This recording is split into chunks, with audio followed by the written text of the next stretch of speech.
small power is quite useless.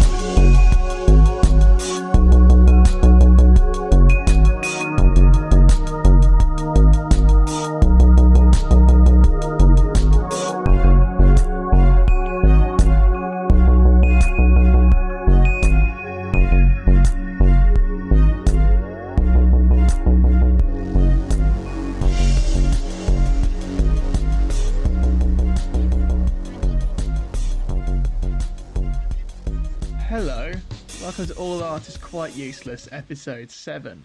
This week we are discussing the 2013 TV biopic An Adventure in Space and Time, which coincided with the 50th anniversary of Doctor Who. There's a link to where you can find that on Vimeo in the description to this podcast, so do watch if you're interested. We discussed that and our love for all things shit Doctor Who, but this week we start with our preamble as we began recording, discussing the show's skins. And spoilers, Tony getting hit by a bus in Series 1. Enjoy.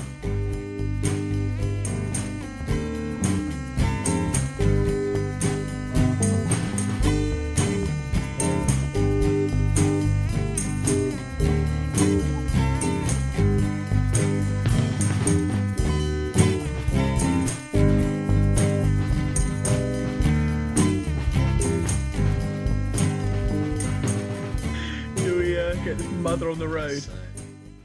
Get your mother on the road. That would be breaking social distance. In front of a bus just like Tony.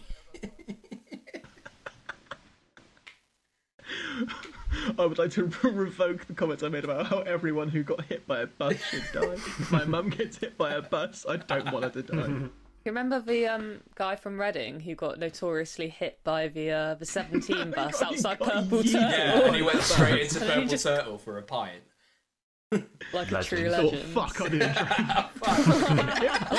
bus. He literally smashed the windscreen with his head, got up and walked it off it straight in for a He's a pint. goddamn champion. And the beautiful thing is, I believe it was a number 17 that hit him, which is also a purple Yeah. bus. Yeah. Oh, Wokey. The boy. I'm going to say 1. Jamie can say 2. Liv can say 3. Jack can say 4. Back to normal.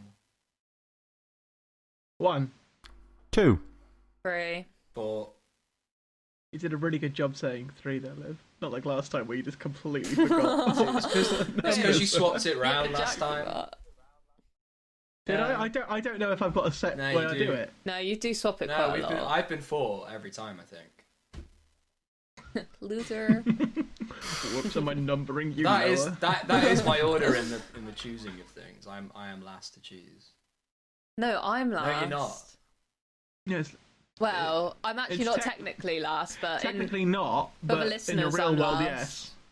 I was To the actually viewers, first. yes. So you're not. To the Who's listeners. viewing you mean. this? Yeah, exactly. To the viewers. Yeah, I know, but This is only like to us. this is like the whole your dressing gown wasn't a Christmas present thing again. Oh my god, it's a Well, whole... someone's obviously right, someone's obviously wrong, and it's Olivia who's obviously like- wrong every time. It's like when Louis wanted to steal my Linda McCartney vegetarian sausages. Oh, I found a meme about that the other day. One of the memes I made about that. I'll have to send it. That was so beefy. It was so it was so veggie beefy. That was such a non-argument. Yeah, because I Maybe was in to the you. right. I was like, the fact I was like, alright, it's alright if I take these last 2 sausages home, and you were like, not really. It's the not really. That's the best Yeah. part. That's so okay. Did you ask for 2 sausages? No. Well, we cooked 4, and then there were 2 left in the pack, and I was like, oh, I can eat them for my tea tomorrow, since I bought them. just 2 sausages. Yeah. You just eat 2 sausages. Oh, On a did you buy plate. them though? Yeah. Liv bought them. But no, we're not going to get into this again. no, let's not do that. We're not going to do that. We'll save that for another time. When we're all in the same room, when we can argue our cases far more cogently. But honestly, really done with that argument, to be honest. And we're It not doesn't about sound to like you record are, a 'cause you brought it podcast. up, Liv. Perhaps You're not. gaslighting me. Oh, I'm so done with it. What? Yeah. Right. First of all, on the agenda, Yeah. congratulations, lads and lady. Yeah. We have Yeah. we Woohoo. actually released the first Chin podcast chin. today. Ooh. Nice one. I'll drink This is that. episode 7, so by the time the listener hears this, it will be 6 weeks later. Number 7. That's crazy. Wait, no, this might be number. Oh, is it number 6 for them? No, this is legit number 7. Oh, okay, but So the I think 8th one we've Velvet recorded. Glove is 6. Nice. Wow, that's mental. Yeah, so well done. Oh my. We've done it. We've at least released something into the world. Sick one, guys. If I don't have children, then this will be my legacy. Indeed. Yeah. we yeah, sure. Leave that on there. Let's tuck that one in and say goodnight to it. Like my unborn children. What did we watch this week? Jamie, what did we watch this week? Do you want me to take this? I suppose Well, I'll if you take want. this. I mean, we can chat for a bit longer if you want. We can talk more about skins. We How can talk Tony more should about have died skins. after season 1. That's another episode. Right, so this week's, we all watched An Adventure in Space and Time, which is a biographic picture from 2013. It was directed by Terry McDonough, written by Mark Gatiss, and is primarily about the tenure of the first Doctor and kind of the creation of the TV show Doctor Who. So it aired 2 days, I think, before the 50th anniversary special that they did. And in it, William Hartnell was played by David Bradley, who then, this is kind of the brief synopsis as well, then gets approached by Verity Lambert and Waris Hussein, who are the programme's first director and producer, respectively. And they've been tasked with overseeing the show by the BBC's new head of drama, a Canadian by the name of Sydney Newman. And so the story takes you all the way from the early production of those first kind of few episodes and the show's inception in 1963, and that goes all the way up to the departure of the first Doctor and the introduction of Patrick Troughton in 1966. So as to why I chose this episode for us to talk about, there's kind of a few reasons, really. The first was that Doctor Who in our friendship group has kind of been an integral part, I'd say. We've all watched it. We've all watched it for a very long time, and I think whilst we could all openly discuss its many flaws and plot holes, we kind of love it regardless, and have spent many a night watching it. It's not a night out until we start going through It's really what not. makes Love and Monsters the best and worst episode of Doctor Who of all time. Or we start talking about who is the best Doctor, or somebody starts explaining the plot of an episode and everyone starts laughing at how ridiculous the general plot of Doctor Who is. It really is a cornerstone of the friendship. it's It's brought a lot of us together. It's I'm not bound actually- us together. I'm not actually that. Apart from you, Liv, yeah. I don't really partake that much in the Doctor Who bant in the Which group. is fair enough. When the I Doctor mean- Who is passed around, you politely decline. You're full. Yeah, I say, yeah, I am full. I was just about to say that. Yeah, but obviously I watched it a fair amount growing up, so I'm familiar with the legacy. Any British Yeah. child is familiar with Doctor Who, I think. If they're Yeah. We were the Yeah. perfect age. We really Yeah, were. yeah. The for when it all reboot. kicked off again. 100%, yeah. The What, we're all the new 23? Who, yeah. So Yeah. ripe for the plucking. Mm. Yeah. And then all our parents were going, "Oh, I used to watch this hiding behind the sofa when I was your Yeah. age." You know, Yeah. Who actually has a gap behind their sofa? I've always no, they wondered. peek over the top, Yeah. don't they? Yeah, like the Oh yeah, to armrest. see Ours were always to up see the against TV. walls. Yeah. What are you on about? We've never had, like, our sofas have always been up against a wall. I don't know where you'd Yeah, but the hide armrest. behind. I Or suppose. some But people have a space behind their Is every sofa. dimension of your sofa contained within like a cell? You can get behind it. when we'd watch it in our caravan. Anyway, we've derailed. Yeah. Sorry. So we all grew up watching the show, and specifically, I can remember another reason why I chose this was that I remember this airing and watching it, and it was kind of embarrassingly at the height of my Doctor Who enthusiasm when I was about 16. Not 12, like the intended Not audience 12, age. no, not like the normal person. But yeah, I can remember watching it. I remember it leaving an impression on me, and obviously, I've remembered it for this podcast all the years later. And like even down to we can talk about it a bit more later, but the final few scenes I genuinely found quite touching. We've also not covered any art that's based on a true story before, so I thought that'd be quite interesting. And I think this biopic in particular, is quite an overlooked piece of Doctor Who viewing, if you can call it that. I think it tells quite an interesting and heartwarming story. And you can tell that it's made with a huge amount of love and respect for the source materials and the creators. Yeah. So, Yeah, terrific. Yeah, absolutely. It's a lovely companion piece, I think. It is. It's just like overwhelmingly BBC, and I just love that. Should we all go around and say what we thought then? Yeah, you can do. Alright, Liv, since you're the least attached to Doctor Who, why don't you take it away? Okie dokie. So what did I think initially?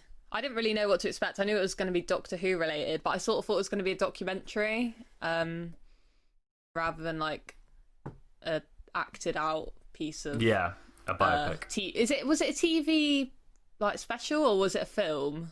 Yeah, it aired on BBC I'd call it a TV Two. film. Right. Yeah, and I just was immediately drawn in. It's got some unique elements which sort of make it feel a bit more special, I think. The fact that the producer's a female is obviously like one of the first things it addresses, and that she's probably not worthy of the promotion, but she might be running before she can walk a bit in terms of her career. But she gets given it anyways, and then she does this are we spoiling it? We are. We usually spoil it, don't we? Well, she does an amazing job. I gave a little synopsis. Yeah. Doctor Who is still around. I think it's a spoiler that she did quite a decent job. Yeah. And the Indian director as well, and they both sort of acknowledge the fact that they're, anomalies in the industry, I suppose, at that time. So that's all really cool, and it sort of gives you something to root for. And yeah, I thought, is it David Bradley? Yeah. Yes, David Bradley plays William Hartnell in this. He's amazing. He's so good. He is really wonderful, isn't he? He's so good. I really enjoyed his performance. Yeah, David Bradley is amazing, and he has a nice character arc, and towards the end it's actually really heartbreaking. It really was, wasn't it? Oh, so well acted, that last bit. He's such an underrated, I don't know, anyone who's in Harry Potter I feel like that was basically a certificate of their acting, just getting cast in Harry Potter. But he's definitely a bit underrated as an actor. I enjoyed his performance, and it just makes you a bit proud to be British. That show, it's just like British TV legacy, the BBC. Yeah. It's all pretty good, isn't it? Yeah.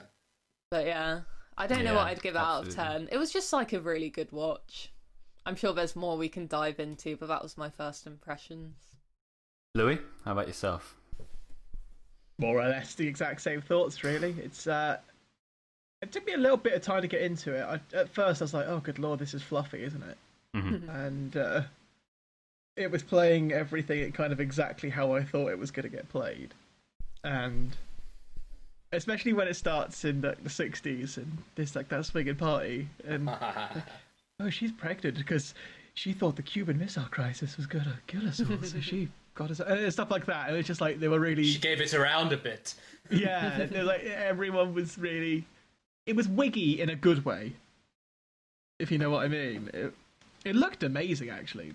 Yeah, I thought the production design was excellent. Production design was terrific, and after about half an hour, I was like really on board with it. I'd say it took me half an hour. Yeah, it has a few hurdles to overcome. Mainly in like the first 10 minutes or so, you're introduced to quite a lot of characters, and it's not entirely evident who's who and why they're all connected, or why they're going to be connected to each other, unless I suppose you had like a knowledge of Doctor Who, of like the first run of it.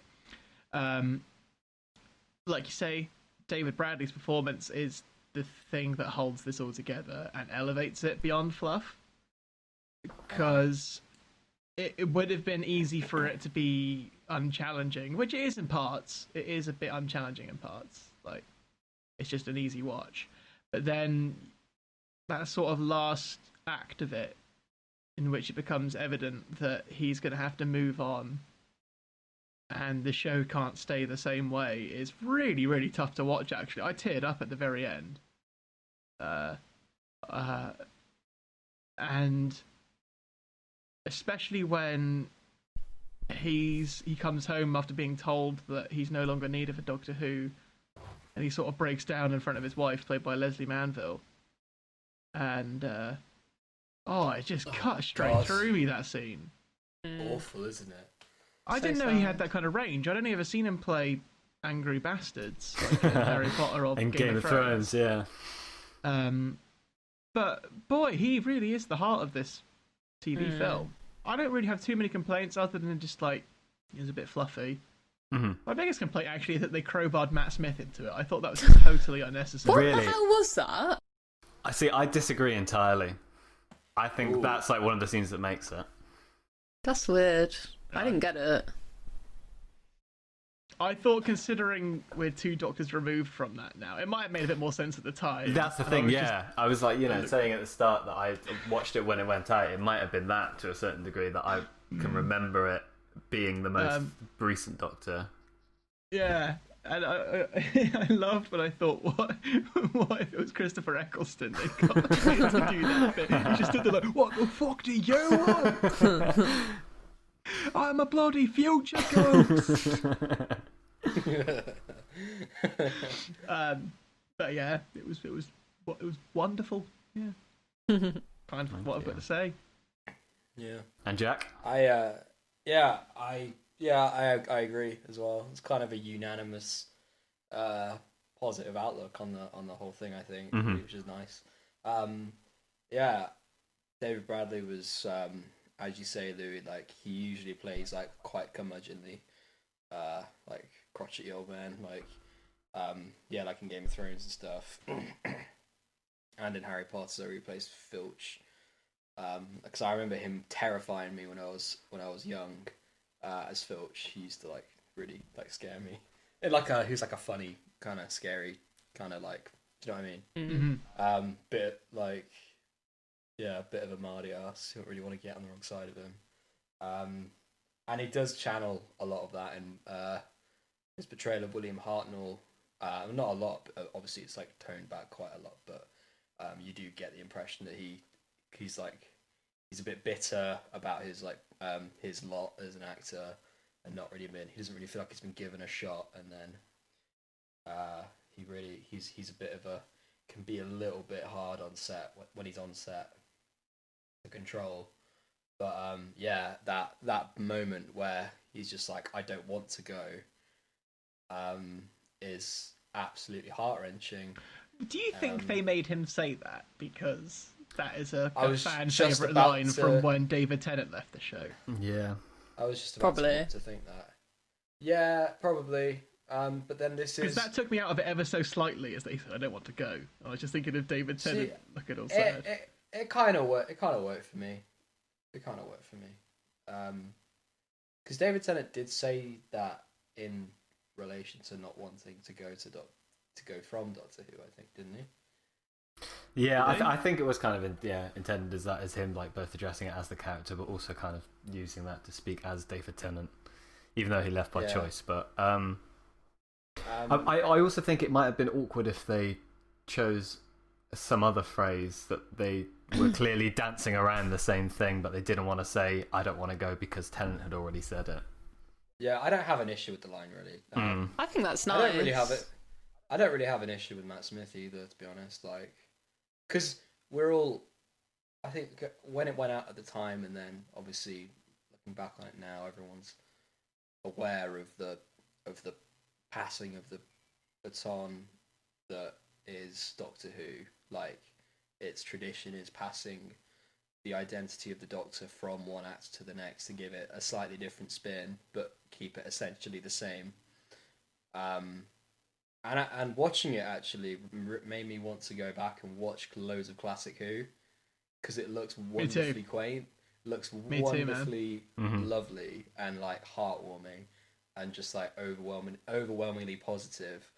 And there's a great bit in it where Verity is talking to Sydney, and Sydney's just threatened to cancel it, and she's just like, this isn't crap sci-fi with robots and bug-eyed men. This is good stuff. This is positive stuff, and I believe in it. And I was like, oh, that is so Doctor Who. Mm-hmm. Mm-hmm. You know what I mean? It's and yeah, and with the whole it does follow a lot of like narrative conventions of like, you know, when you watch a true story about this like amazing thing and how it came to be. It's like, oh, all these people who, you know, were maybe a bit ahead of their time and no one really believed in them, but then they came through and did it anyway. It did have elements of that. I did think it was a little bit corny. Mm-hmm. It was very flag waving, but for Doctor Who, which is quite strange. Yeah. But then I thought, you know what, Doctor Who is a bit like that. Yeah. It's a bit corny, and I thought, why not? It felt like an episode of Doctor Who. Yeah, it did. Weirdly, I thought that as well. You know, like it had the heartwarming aspects to it, but it also had some very some almost like some tropey territory. Oh, there was a lot of biopic tropes, I thought. Yeah, but done well. Yeah. I mean, it's what you see in a biopic. Yeah. Just like standard stuff you see in it. Mm. Yeah, and I'm not surprised it's not remembered, but it'd be nice if it was remembered a bit more by Doctor Who fans. I'd never heard of it. Mm. Jack and I are into our Doctor Who meme groups as well, and I'd never see anyone post about it in any of those. It's not. I never. Although I did see someone in TARDIS post. If you remember the opening frame, or not frame, the opening. There's a cold open for An Adventure in Space and Time where one of the Cybermen is like having a fag break. Oh yeah. Yes. Mm-hmm. I've seen someone use that image in TARDIS post. Oh, where's that from? Well, now I know. Now you know. Now you're in the know. I did it again. I picked another stupid ape. My mother's cooking.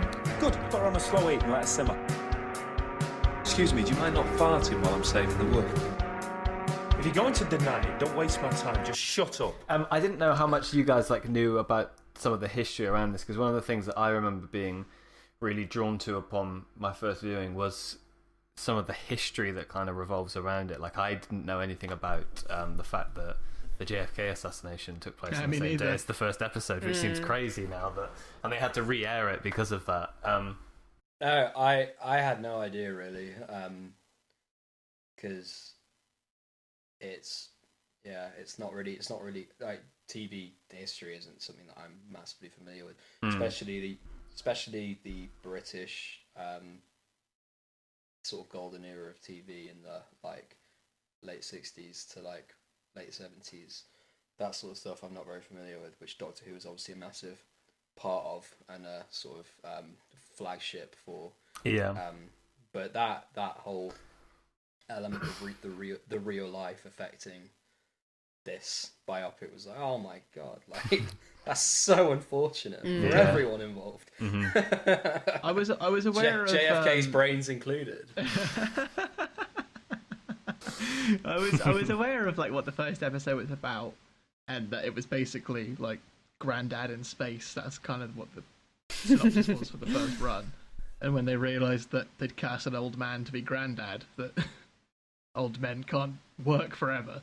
Yeah. And they came up with the whole regeneration just to keep the show alive. Yeah. So I was aware like loosely of some of that stuff, but I didn't really know much about William Hartnell particularly, which is like I say, I think that's the linchpin of this piece of work, is because as interesting as some of the Verity Lambert producing stuff is, that's where some of the biopic tropes do rub on me a little bit. And is quite flag waving for Doctor Who. Yet when you get one of those William Hartnell scenes, I feel like they didn't really have to do as much of a deep analysis on him as a man and as an actor and his health as they did. I in a good way though. I'm really glad they did, because I think it's wonderful, and I think he did such a good job of it. It is like kind of a dark, not like dark, but it's a sad story the way they portray it. And I think that they didn't have to do it like that, but I'm very glad they did. Yeah, which is why I think it kind of needs that last bit with Matt Smith to uplift it a bit. It kind of ends it on a more optimistic note, him realising that, the show's not just him and it's going to go on, it's got to go on further than that. Which is why I like that last bit. I can kind of get why you feel like it is just them trying to put, here's a person that the young audience will recognise. I thought it was weird seeing Reece Shearsmith. Yeah. I thought that Oh was my I forgot he was god! in it. That's Yeah. who I it should have was. a shot of him as Peter He looked Trouser. so I was like, weird that looked in just it. that looked just like Reece Shearsmith. And then it turns out it's him. I was like, his second appearance on that was quite useless. Yeah, I forgot he was in it, to be honest. It Yeah. wasn't until my rewatch last night I was like, oh yeah. He's the in this. first person, except from us, to appear twice. Friend of the pod. Reece Yeah. Shearsmith. Shout out to Reece. Yeah, towards the end, it does it almost sort of does it a bit too much, like, fuck the new guy, let's all vibe with Grandad, like, everything that comes after this sucks, and it's a bit like, wait, the rest of it's still really good. It's sort of a bit too, you sort of feel a bit too sorry for the old guy, and you're sort of like, well... I kind of know what you mean, actually. Yeah, it's I think you're right, ham-fisted. Jamie, that they did need to include some optimism. Do you mean the bit Because- where the new director, the new producer doesn't know what to do? Stuff like that, just little things like that, and the characters that we've known and enjoyed the company of, all leaving the production of the show, and then you're left with William Hartnell at the centre of it, and just sort of who is obviously cantankerous anyway. I think it does suddenly become a bit like screw Doctor Who in a few senses. It's like you're never told that it's still successful.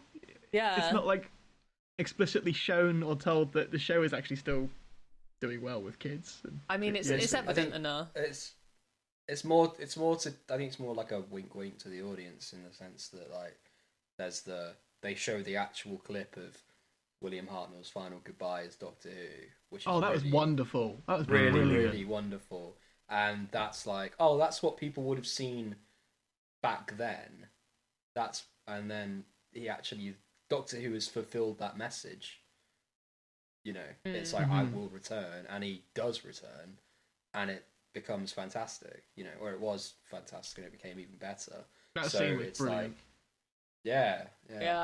That's It was what really made me want to effective. go rewatch it, or go watch it. For the I thought first his time. costumes were brilliant as well.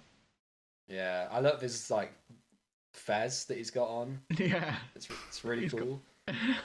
It's Yeah, weird though he's so old. when you pair. I know it's obviously probably it's a low budget BBC television program, but it's funny when you compare it against the other like big space sci-fi release around a similar time, which is 2001: Space Odyssey.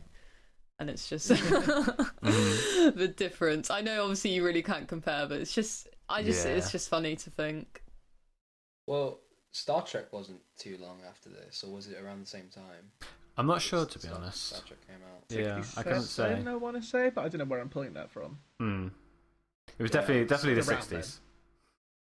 So, like, sci-fi TV series were in, like, the public consciousness to a degree, but I don't know how broadcast that was in the UK at the time. What, If Star it was. Trek? Yeah.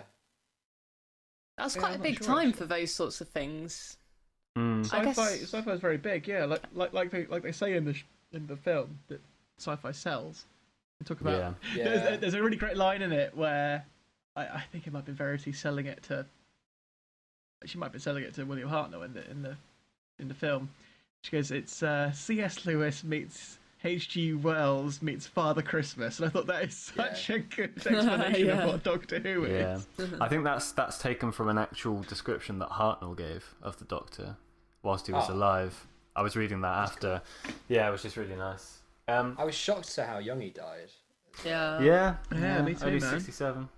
67. That's He did smoke crazy. a lot. Yeah. Yeah, he does it in the show, doesn't he? Yeah, like, he's always chonging on a fag. But- What, in Doctor Who? Doctor In- didn't well, no, smoke, not didn't in, he? not in Doctor Who. I meant In actual episodes. I meant in the TV movie. He's like, Yeah. you see him, and it's not made a big thing of. No. He's just smoking a lot. Do you know what I mean? But then when his wife's like, oh yeah, he's got this like hardening of the arteries, which is like brought on by smoking. It's like I did kind of hope that Leslie Manville was going to get a bit more of a part, because she's a very good actor. I thought she looked well young. She did look well young. I was well confused. I was like, is that his daughter and then his granddaughter all living in the same house? I wondered the same thing. I was quite one of the things I was quite struck by in it was how much like the kind of yes and no, but how much the actual conceit that like Sydney pictures of Doctor Who as being this fun kids, but also like kind of being informative, focus on historical figures, how that had maintained itself up till now. Like that's kind of still true of the show. There are some of the stuff that he didn't want to be in it as well, like the bug-eyed monsters and stuff like that. But I think for the most part, it's kind of crazy that that one idea has held up almost 60 years now. I think so, yeah, because it would have been a lot of kids in first introduction to those historical figures, definitely, wouldn't it? Yeah. So, and it was still doing that, like the Girl in the Fireplace episode is really. It was like my first introduction to Madame de Pompadour. Yeah, to like to that era of France, you know. Yeah. Like, I was like, oh.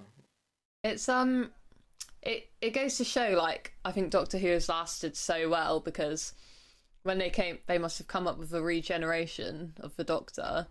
It just fits so well with Doctor Who without being gimmicky, but it allows the show to like renew itself and have a new spin on it and sort of create a new character. It's interesting how it wasn't conceived by a creative vision. You know, it wasn't like a writer who combined all those elements. It was like a couple of producers who wanted to create a sci-fi show for the purpose of creating a sci-fi show. And then, yeah, his regeneration ability is born out of a studio's necessity to keep syndicating a program. Yeah. Not because that is what the creator intent. And it's like, it kind of goes to show how when you make a TV show or a film or anything, what is in there because the creator wanted it to be in there, so it enhances the creative product, or what's in there because the money people and the TV and film people behind it are like, this isn't going to practically work unless we do X, Y, or Z. So I thought the sort of behind the scenes TV aspects of it were very interesting. Yeah, it was interesting to see a film set like of that time. I barely even know what it would be like to be on a TV set now, but seeing it back then was even more interesting. Like, I always think about the logistics of them filming this kind of thing, because obviously there'd be a set behind the set to a certain extent. Like, you know, the stuff that they're filming is all what they're. I know it's changed quite a lot since the 60s, but practically all that stuff is the same. But yeah, I found it strange as well that they would sort of act out the episode almost as a play in front of the director who would just shout at which camera. Yeah, do live edits, which is crazy. I would like to have actually seen a few more scenes with what's the director's name again? It's going with W. Waris Hussein. Waris, that was it. Yeah, I would like to have seen a few more scenes with him actually like directing a bit more. Yeah, I thought that. Yeah, I thought he was played wonderfully by Sacha Dhawan. Yeah, I thought he was good. Who, interestingly, I had no idea. If you've seen the most recent series of Doctor Who, he's in the most recent series, isn't he? Yeah, has gone on to play the Master in actual Doctor Who, which is kind of crazy. He's in. I had no idea it was an India director who was the first director. Yeah, one of the first. There's kind of a lot around it that they. I think that's what makes it quite an interesting story, because like you said, Louis, there's particularly at the start of it, there's quite a lot of tropey things. The stuff that kept me interested in there were those little tidbits that they had around the historical bits, but also some of the significant behind the scenes things, like it being one of the first female producers and the first Indian director. I'm walking in shit. It's one of the most beautiful parks in shit. I've been coming here since I was shit. It really is a beautiful place, and it's covered in shit. There's shit everywhere. Used nappies, they just foul it up. And I tell you what, I hope nature takes its revenge on you. Every single one of you that leaves shit on the floor and in parks. And what you've done to Heaton Park is disgusting. And I hope the planet turns round and shits on you. I liked how those aspects of it, like having an Indian director in like what I'm assuming was an all-white industry at the time, and having a female producer on what was obviously a all-male producing thing at the time. I was interested to see how they'd handle that, and I was quite pleased that they didn't go very cartoony with it. Do you know what I mean? Yeah. No, yeah, I agree. There wasn't any. It wasn't gimmicky.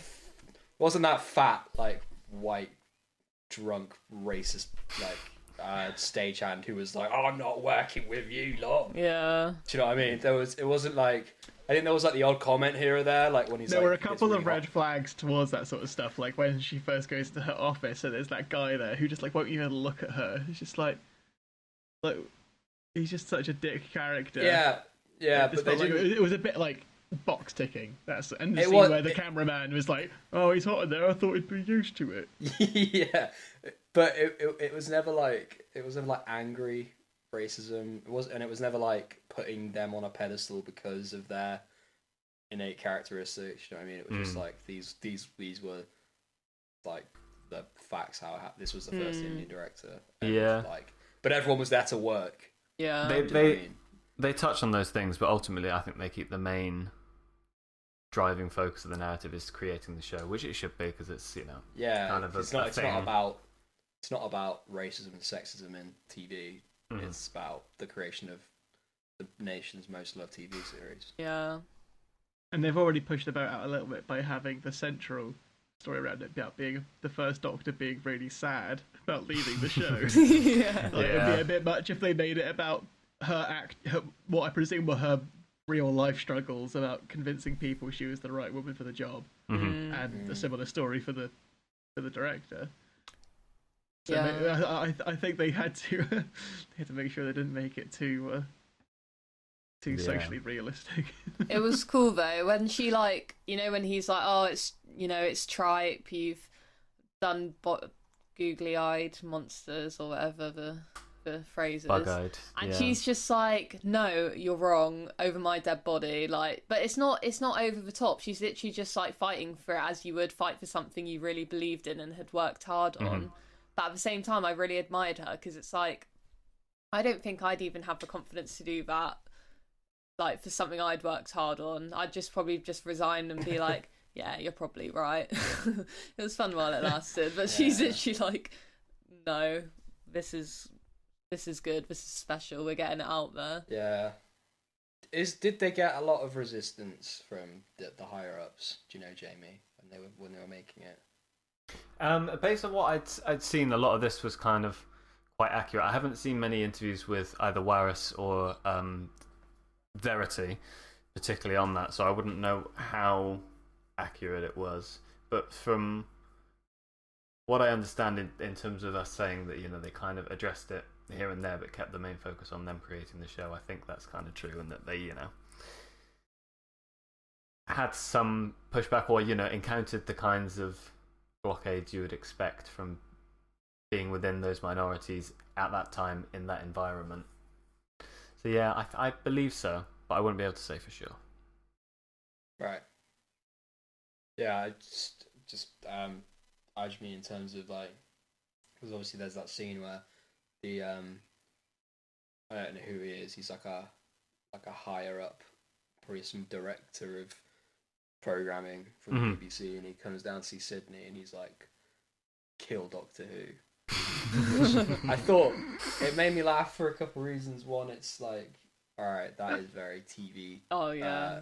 Well, that is very hammy, you know, like you have to kill him. It's like, oh no, don't kill Doctor Who, we love it, even though we're from the future. It So might obviously as well they have, didn't it do might as it. well have shown like a plot progression chart of like Yeah. of like drama. Yeah. Yeah. And it's also like resolved in like the next scene. But I was just gonna say, like, when he says that, the camera, it feels like it's in the office, but it's not ironic. It's like deadly serious. You've got to kill it. Pause. Kill Yeah. Doctor Who. It's like, oh god, that moment didn't sit right with me. Yeah, no, I'd agree. There are quite a few like ham-fisted moments in it. Like the way that I thought on this watch actually, and this was the first time that I thought this watching it.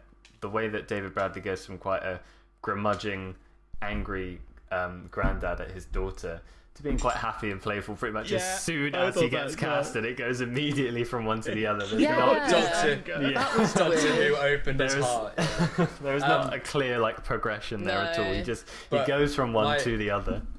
But when the guy says kill Doctor Who, what it also reminded me of was like immediately after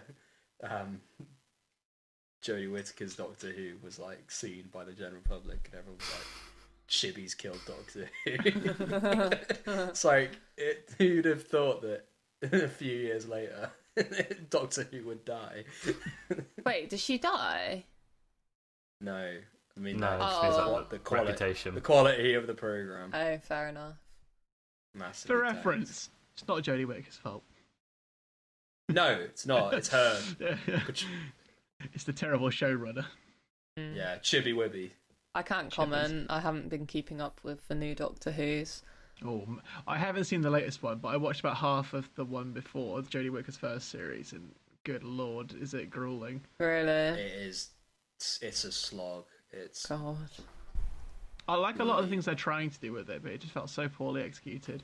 But then, at the time, I was just thinking, like, I really must remember that this show isn't for me anymore. Like, it's for kids. Like, Yeah. It doesn't really matter what I think. And they remind you of that quite a lot in this biopic as well. yeah, that's true. I also thought with that scene where he's like being a grumpy old granddad, I was like, when I watched that scene, I was like, right, so he's a grumpy granddad then. That's what they're trying to tell me. There was no like degree of subtlety about it. No, yeah, it's quite ham-fisted. The narration should have said, "This is a scene where William Hartnell shows that he's a grumpy granddad," and then he should have moved on to the next one. I did not think that little girl who played his granddaughter was very good. Every time I saw her roll into a scene, I was just like, Neither did I. She was like, "Oh, okay, cute kid who's meant to open old man's heart is like gonna speak now." Yeah. And then like Alan, who gets his autograph in the park, I swear down, he looks at the camera and delivers his lines whilst looking at the camera. Are you the doctor? I like to think David Bradley genuinely couldn't remember what Alan's name was either. Yeah. Same. Yeah, I didn't too much care for that park scene either. I could have done without that, to be honest. I preferred the bit when he's leading the kids. I thought that was more that bit's fun. alright. That's kind of nice. It's quite a big jump again, though, isn't it? It is, yeah. He goes from being grumpy and not very receptive to happiness at all to all of a sudden the complete opposite. It's trying to do quite a lot and tell the story of quite a few people and a TV program within 90 minutes. So I'm willing to overlook I a was lot of its flaws. I was pretty floored that Brian Cox was in it. Yes, we haven't talked about him as Sidney Newman at all, have we? Because I thought he was really great in it as well. I couldn't tell whether he was good in this or not. Really, I think the like quite hammy performance he gives is perfectly suited to that kind of or that period of showrunner. Where yeah, I suppose from so. what I've seen, that seems to be genuinely what people were like, almost parody. Yeah. Yeah. It was like, was he chomping on a cigar in like every scene he was in? Pretty I much. was like, this is pretty much what I expected. Yeah. Needs to have zazz. I thought he was good though. He made me feel very uncomfortable. Like that scene where it's he's like meeting David, what's his face? Bradley. Yeah. No. The actual actor, Yeah, who plays Doctor Who? William Hartnell. Yeah, it's where he's meeting him for the first time, and he's so like, I think he's actually Canadian, but seems American. It's getting so up in his face, and like, it's so You get very close to claustrophobic him at one point. for like yeah. an old British man, and I was just a bit like What's that old cringing war back, pick? like, oh god. But I think that was the sign of him being a good actor rather than the other way around. So Yeah, playing that character like well. So yeah, but then we keep dismissing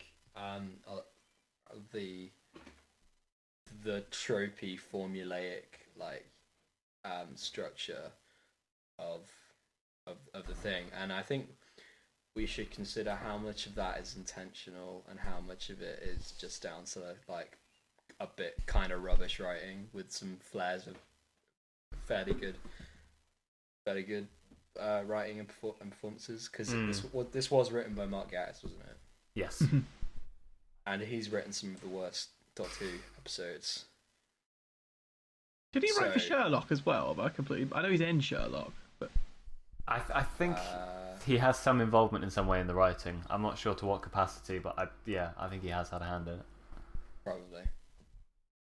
So, what are we to make of that? 'Cause, like, should we give it a pass just because we all liked it? You know what I mean? I think it knows what it is. So I'm willing to. That's what it wants. It is what it wants to be. If you know what I mean. yeah, I agree. But I mean, like, And- should we hold like its toes to the fire based on what we think might be like just our lack of clever writing? It probably didn't need to be, and if anything, I got more out of it than I thought I was going to get out of it.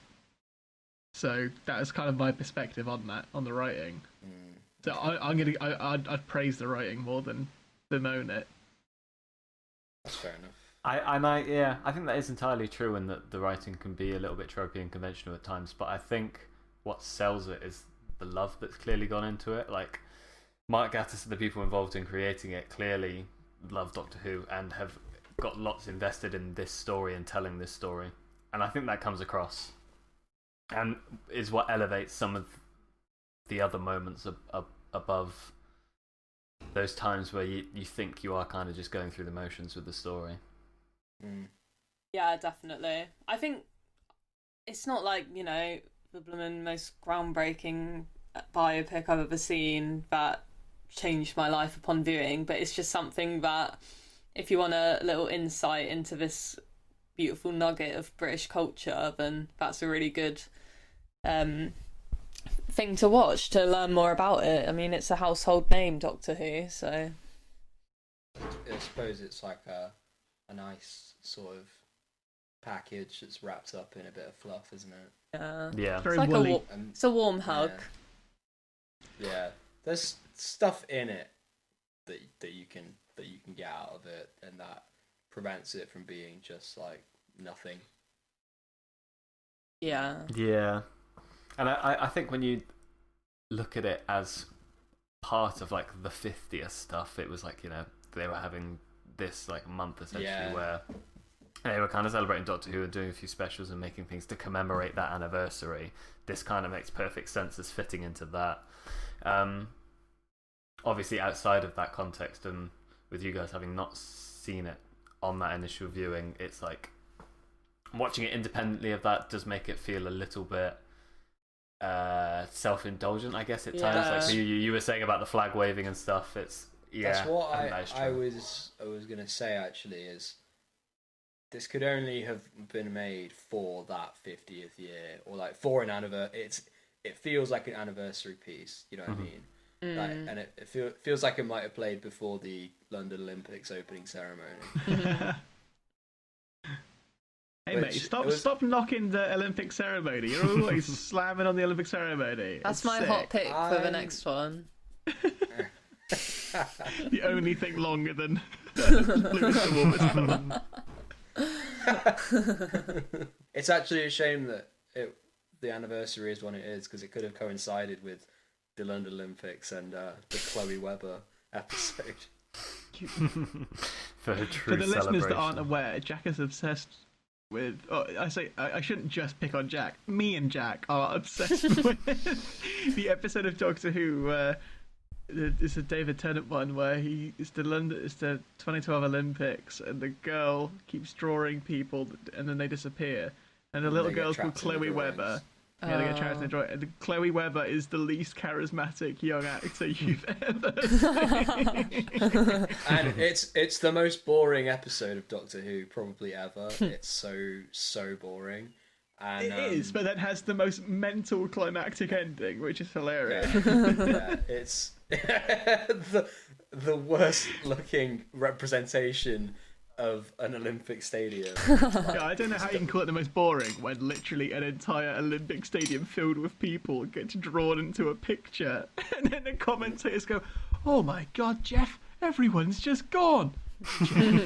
Jeff, not you, Jeff. It's fantastic. Genius episode. Anyway, we are obsessed with Chloe Webber, the little girl in that episode. We once spent about half an hour trying to find the totally Doctor Who episode. Was it Doctor Who Confidential or Totally Doctor Who, whatever the spin-off behind the scenes show was. We desperately tried to find the one with her in it. That's the only other credit we could find on IMDb. Yeah, because she was in two things, that episode of Doctor Who and then Totally Doctor Who, which is about that episode of Doctor Who. So we were like, I bet there's some gold in those really rubbish interviews that they do with the cast for that week. But we couldn't find it on anything. So if anyone out there listening knows where we can find has a copy of this elusive episode, then send it our way. Tweet Alternatively, if anyone's got any fanfic about Chloe Webber, please submit it to submissions at Cab. Don't. We're going to get some weird stuff from me. My God!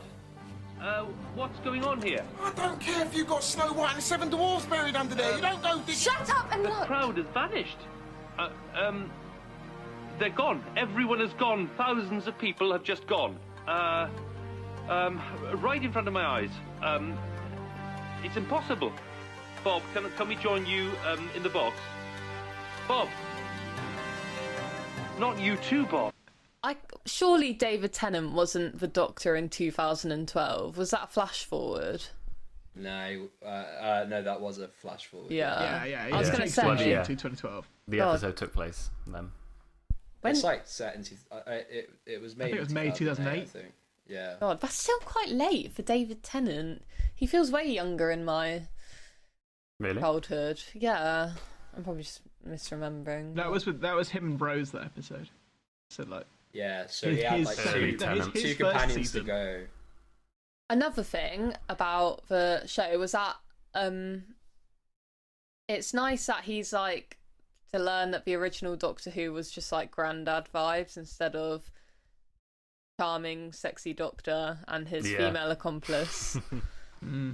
It's funny how the TV films did a really good job of showing, kind of slyly poking at that, where you just see those montages of pictures of him outside, broadcasting house, with just a different young actress every single time. He's getting older. He's getting older. And there's that really funny bit where I found it quite funny. It's actually quite sad. It's after he's been, it's after Verity's left, and he's just staring at the camera as an old man. It looks like they've wheeled him out from the care home, and he doesn't know what he's looking at, and he's just got this vacant stare into the camera. And he's not even holding the glass of champagne that everyone else has got. He's got his arms limp by his side, and he's hunched over. It's like a zombie. I found it really funny, even though it's meant to be heartwarming. Well, not heart-wrenching. Yeah, he's good at playing the vacant old man, as I've just watched him play in Afterlife too. Yeah, he's great in that, isn't he? Yeah. Which he also plays in Hot Fuzz. Yeah. He's got the farm filled with guns. The West Country. Yeah, he's in The World's End as well. Mm. Oh yeah, Basil, the crazy guy with the plays crazy a straw. conspiracy theorist. Yeah. He's good. And he's right. Glad he's still getting a paycheck. It's wonderful. He must be well old. I think he's older than he looks, actually, because he's looked how he looked in what we just watched for the entire time he was in Harry Potter. That's true. Yeah. Which was like 20 years ago. Yeah. Also, So I think he just looks old. another thing I liked about the show was that although it was set in the 60s, there are obviously a few like nods to 60s style, but it didn't feel like shoved down your throat. What's that? That's what I was worried about at first. Yeah, When, what- like, the first few scenes are a bit like that.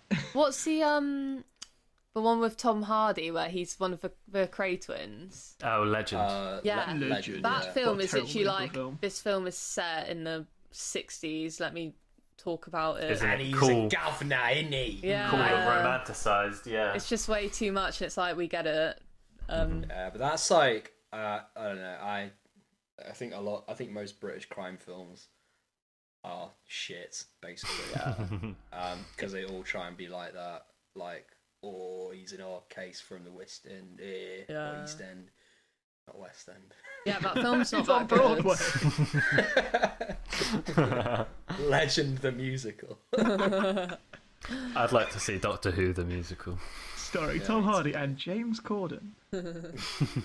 Donkey Who. Yeah, I think the production design is really, really good on this. Like they do a really good job of putting it in the setting, but yeah, like you said, not His- making it too like overt and colourful. The guy's office Yeah. looks sick. I thought that like the His furniture was lovely. Yeah. I had to laugh though because I think it's quite fitting for this Adventure Space and Time that they reuse about 5 sets, or like they just Yeah, or we really see 5 different sets. Yeah. We see where it's being filmed, a couple of offices, that one bar, that one Chinese restaurant, and Yeah, they're always going for a Chinese meal, aren't they?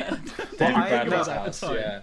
I assumed that was like a restaurant inside the BBC studios. That's why they were going to it at lunch. I did think, yeah, because he was sort of like, let's go to the restaurant or something. Yeah, like immediately after they finished editing, I thought that was somewhere in Wasn't in it? that building in the I BBC thought it was HQ. just like a Chinese restaurant around the corner because like I there's a dunno. bit where Bradley orders I keep calling him Bradley, David Bradley.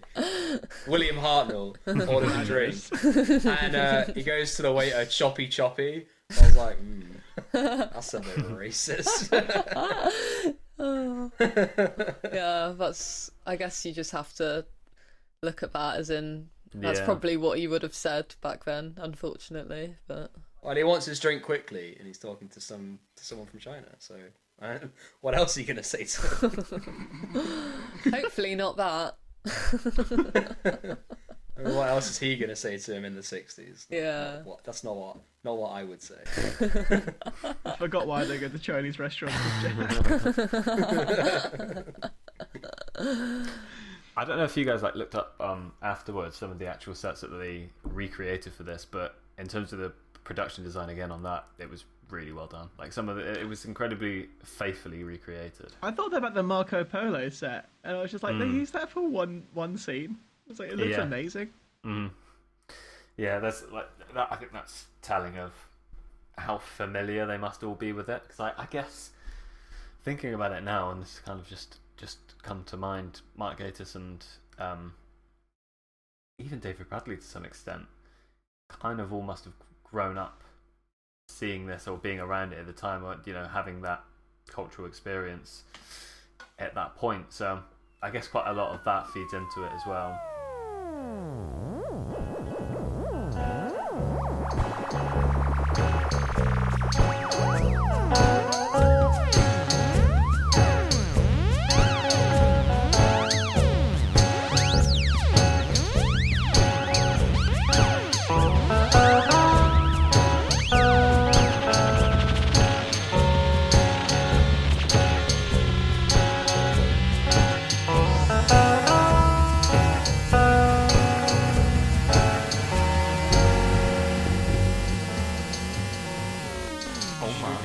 Should we give our 10 out of 10s then? Yes. Just everyone give it 10. One must give a 10. For Donkey Or just give Who. your final thoughts or whatever. It doesn't matter if it's a number. Yeah. 8 out of 10 from me. Yeah, lovely little biopic, tropey, but it knows what it is. And I think David Bradley, His performance is honestly excellent, and it got a little tear out of me in the final scene. I'd give it a 7 out of 10, just because of I think I'm being a little bit harsh with the quality of the writing, but those emotional high points and the whole history behind it was great, and David Bradley's performance was absolutely mesmerizing, and it's made me want to go and watch Classic Who, which I think is a resounding success for a biopic, really, when it makes you want to go and visit the source material. So, yeah, 7 out of 10. I think I'd also give it a 7. It's a bit cheesy at times, but it's got a lot of nice, redeeming qualities, like, obviously, David Bradley's performance, and just for cool little unique history there. Like, it's always interesting to get an insight into that, like, such household names of British culture. Yeah, generally good performances, and just if I watched it when it came out, I would have really enjoyed it, and I still really enjoyed it, but even more so. So yeah, probably a 7. Nice. I'm gonna also go with an 8. I think I've got a lot of love for this nostalgically, and actually revisiting it. Although some of the more conventional and by the numbers things have shown themselves more each time, I still really, really like the sentiment, and kind of the defining few scenes always leave a really nice taste in my mouth. And it's when you're left with like that note, I just remember it fondly, and I think they're really touching in terms of their immersion. So yeah, 8 out of 10 for me. Well, Yeah, Lovely. excellent pick. Glad to have seen it. A very wholesome pick. Yeah. Thank you. For the week. Thank you. Yeah, it was far more heartwarming than Like a Velvet Glove, Cast Iron. We had a few like A balance. Refreshing. Balance. we had a few more X-rated weeks, didn't we? Blue is Warmest Colour. We did. And then Yeah. Like I a didn't Velvet realise. Glove. So taking it back to the Yeah. family viewings. It's nice. I'm afraid, You know me. I'm That's afraid my next MO. week- I'm afraid next week is gonna return to tradition. Oh no. Speaking of, Here we go. My suggestion for next week comes in the form of a YouTube channel. Ooh. Okay. The YouTube channel is the guy's name. He's called Lee Hardcastle. HARDCASTLE. You may be familiar with some of his more popular claymations. That's the medium he predominantly operates in. So I'd like you guys to just take a look at his YouTube channel, watch however many videos you feel like you can stomach, because they are quite graphic. But I'd recommend watching all of his stuff, because I absolutely love everything that he's done. Do you want to pick out a few clips specifically? Should I pick some fat cuts that I want you definitely to watch? Yeah, just maybe what like might 2. be a decent idea is put some on a playlist, Yeah. Alright, that's and that's then a good idea. we'll go through the playlist, and anyone at home can also then. Yeah. There's the Yeah. Eraserhead. There's an Eraserhead one, and we all seen that? I know me, Jack, and Louis have. I actually I haven't seen any. Oh, okay. So What a birthday that was when we watched Eraserhead. One Okay, weird so birthday. I tell you what, I'll make a playlist then, and then I'll send it over tomorrow. Cool. Sick.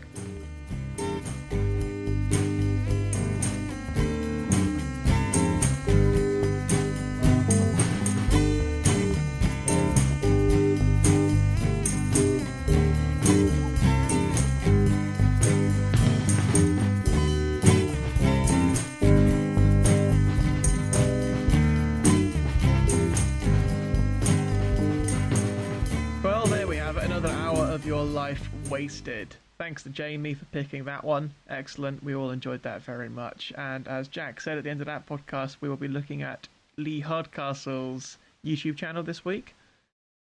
We'll be sure to put up a playlist on the YouTube channel for All Art's Quite Useless. Those are the videos that we will be discussing next time out. So have a gander. Big thanks to Jack, Olivia, and Jamie once again, and yourself for suffering through our ramblings about Doctor Who for an hour, you certainly deserve a medal. I'll be sure to clap outside my house for you next time at 8 o'clock.